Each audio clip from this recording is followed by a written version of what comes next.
Hey, welcome back to Mrs. B Reads. This is the last installment of Summer Picks for the 2023 year. I've read through all 20 of the Rhode Island Middle School Book Award nominees, and they're actually the 2024 nominees. And I reviewed them for you here. So hang on. It's a gloomy day here in the Northeast, and I just feel like a cup of tea while we're talking about books. So let me just pour myself a cup of tea really quick.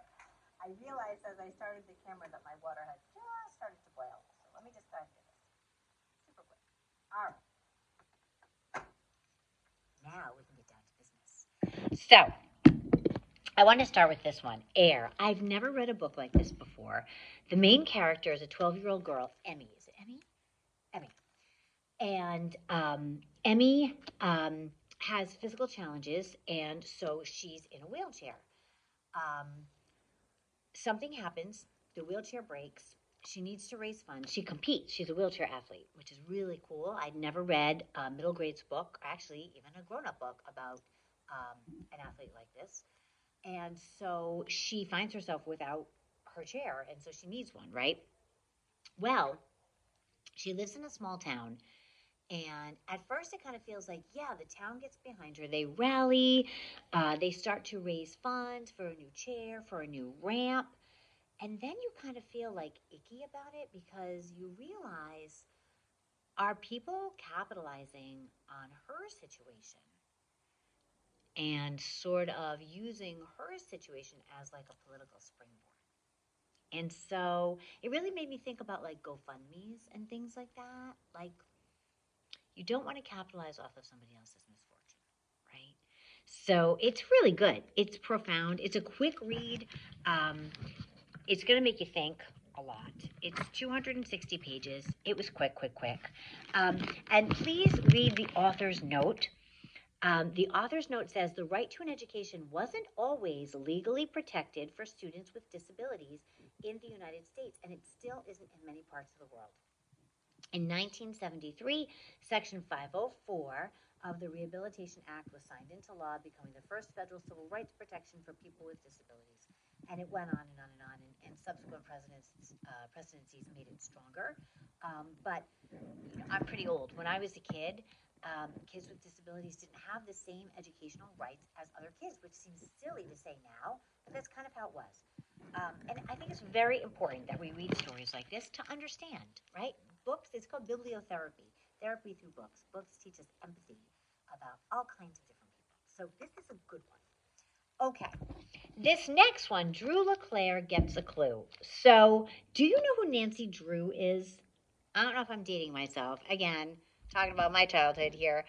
There's this girl detective, Nancy Drew. And everybody who grew up in the 60s and 70s read her books, and probably the 80s too, read her books. And there was a series of them. Probably, I don't even know, lots and lots, dozens and dozens of them. So Drew LeClair is actually named after Nancy Drew. And the author, Katryn, fashioned this, designed Drew after Nancy Drew. But also, do you know who Harriet the Spy is by Louise Fitzhugh? That was a great book when I was a kid. I would pretend to be Harriet the Spy and walk around my neighborhood with a notebook and take notes on people, which is what Harriet did. So Drew LeClair is kind of a combination of those two really strong female role models for young girls. Here she is. She's in middle school. She is struggling with a big, huge deal in her own personal life. Her mom has left again, and this time has run off with her school guidance counselor. Can you imagine? Really putting her in an awkward position. There's also a cyberbullying situation happening in her building, and so she sets out to solve the mystery. It was good. I have to be honest. I'm a thriller girl. I love a good mystery. I love a good thriller, and I didn't find this all that thrilling or mysterious.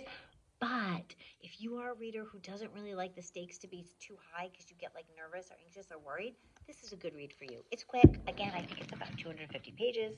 Hang on. Yep, 270 pages. It's good. It's quick. I think you'll enjoy it. It's a typical middle school story.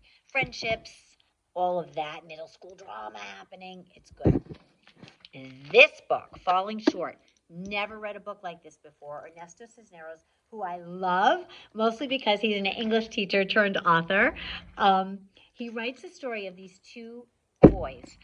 Marco and Isaiah. Oh, wait, I'm so sorry. It could be Isaac. Hang on. I've read a lot of books over the past. It is Isaac. Marco and Isaac. I've read a lot of books over the past few weeks. And, okay, Isaac is super strong at basketball, super strong at sports. Marco is super academic. They live next door to each other. They're best friends. Both are experiencing divorce in the family. Both are living with moms. Moms are now sort of single parent.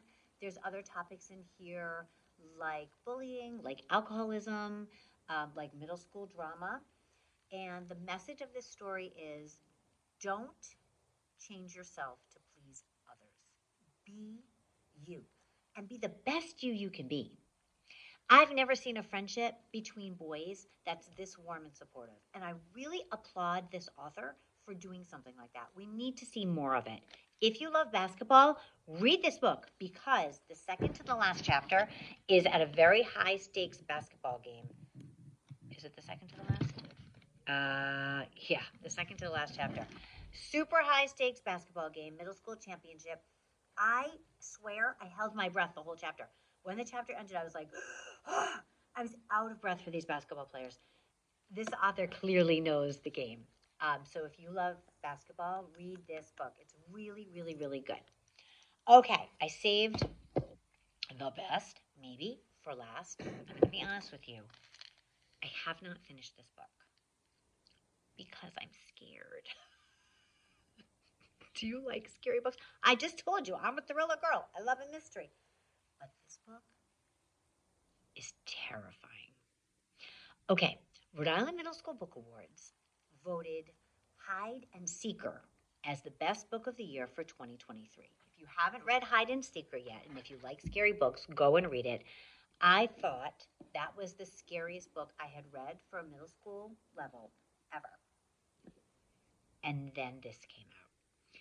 J.W. Ocker is the author. He actually moved his family to Salem, Massachusetts for the witching season to experience what it's like to live in America's spookiest city at that time of year. So that kind of tells you something about his mindset. I'm reminded of the adult horror writer Stephen King, but sort of a little bit toned down for kids. Neil Shusterman wrote a book called Full Tilt, which takes place at an evil carnival. This book very much reminded me of Full Tilt.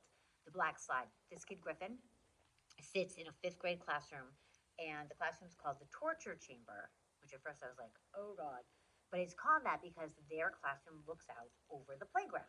And so they have to sit in school like all day and do like math and history and reading and look at the playground all day long. Torture, right? Well, one day, the playground slide, gets replaced by this black slide. And it just looks ominous. And Ocker's description of this thing, it's chilling. Griffin goes down the slide. He's the first kid. He gets dared. Don't ever take up a dare. Dares are for dummies. That's the title of the chapter. Griffin goes down the slide, gets injured. And then that just sort of opens up a whole can of worms. And I can't say much more than that. It's terrifying. It reminded me a little bit of Stranger Things. So if you're a Stranger Things fan, I think you might like this book too. It's really good. All right, I'm going to have to finish it. I brought it in today to talk about. I was like, I will return it to the library today. I don't think I can do it. I was literally up until 2 a.m. last night reading this book, you guys, with all the lights on, scared under the covers. So those are my summer reading pick recommendations.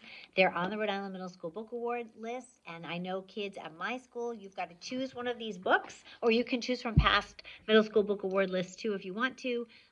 But the good news about these book award lists, friends, and I've said this before, you don't have to be from Rhode Island. Every state does them.